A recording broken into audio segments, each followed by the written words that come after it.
Hi writers! Before we get started with today's writing lesson, I want to show you my writing folder. You don't need to have the same kind of writing folder at home that you would have at school, but you do need a place to keep track of all of your writing. This way you'll have everything ready when it's time for editing and revising. Let me show you what's in my writing folder. Over here, I have the piece that I finished writing yesterday. I'm holding on to it. I also have my planning sheet that I made yesterday, a word wall, and an editing checklist for when I edit, the how did I make my writing easy to read page. Your writing doesn't need to be in a folder. It could be a box, it could be in a bag, it could just be stored on a shelf somewhere where everything is together, but it's important that you hold on to everything. Let's jump into today. Writers, today I want to teach you that when we write realistic fiction stories, like all of the writing we've done this year, we need to have a planning page. It's important that when we write realistic fiction, that our stories have a problem and that the problem gets resolved. This will look and sound a lot like our few that we've done with our read alouds, okay? So when I think about my planning page and I think about my stories, at the beginning is first we have our beginning, right? It'll say something like one day, or it was a blank kind of day. It was a rainy day, it was a sunny day. Then the problem is going to start. After the problem starts, the problem is going to get worse. Then the problem will be solved. And at the very end, it'll be the ending and a lesson. So let's get started. I want to plan a story that I'm going to write today using this planning sheet. And I need a problem for my story. So I'm going to go back into my writing folder and pull out this sheet, the problems that kids face. And I'm going to think about which problem I want to write about today. Yesterday, I wrote about that rainy day when you can't play, like when I wrote about Sally and the treehouse. Today, I think I want to write about a time when somebody feels left out.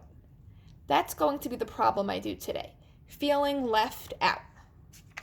So I know that's going to be the problem. How does my story begin? I'm going to make up a character for my story. I'm going to make up my character is going to be a boy named Jim. For this planning sheet, I'm going to do like what you do in school. I'm going to put a Post-it on each section. So in the beginning is Jim. And Jim was playing at recess. So I'm going to say Jim was at recess.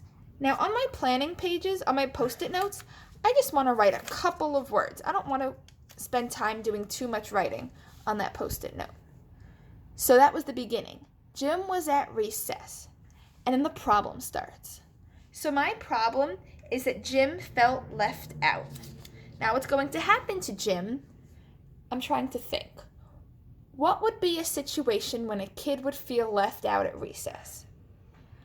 I know that lots of kids feel left out at recess when their friends are playing something else without them.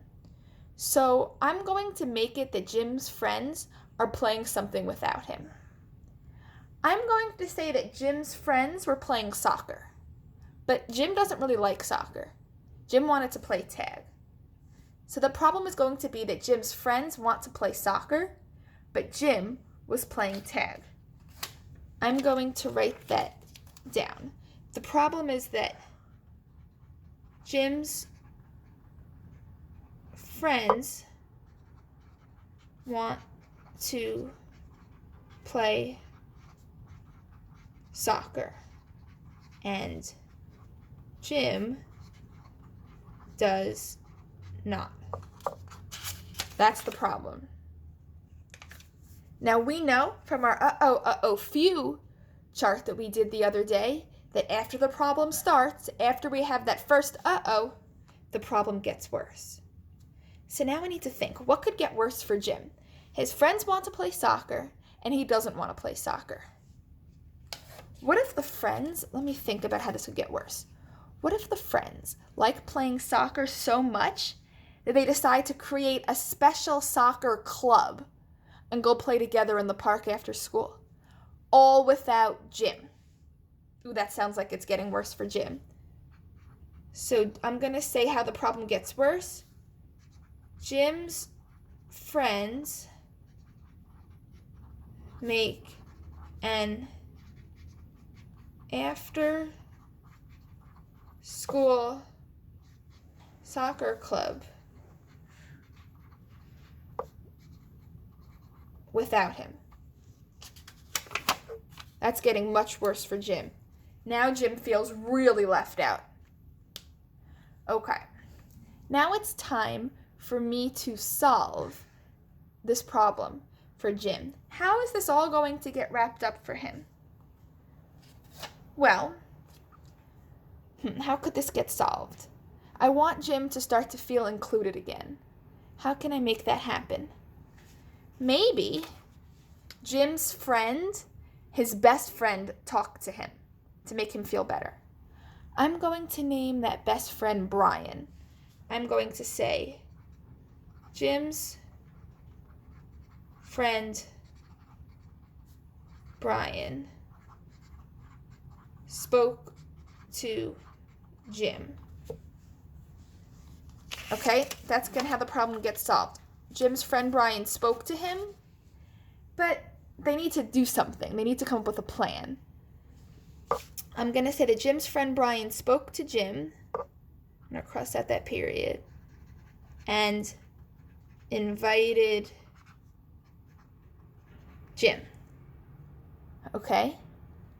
And then at the end of the story,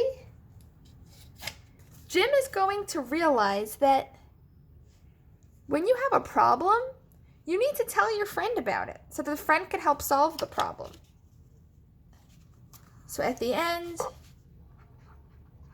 Jim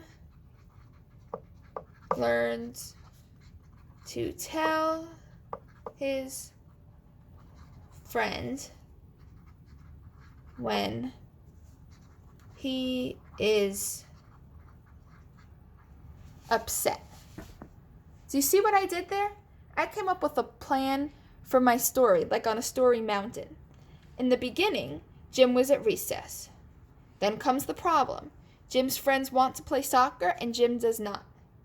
Jim's friends make an after-school soccer club without him. Jim's friend Brian spoke to Jim and invited Jim. And at the end, Jim learns to tell his friends when he is upset. So writers, before you go off and write today, create a plan for your story. Okay? Off you go.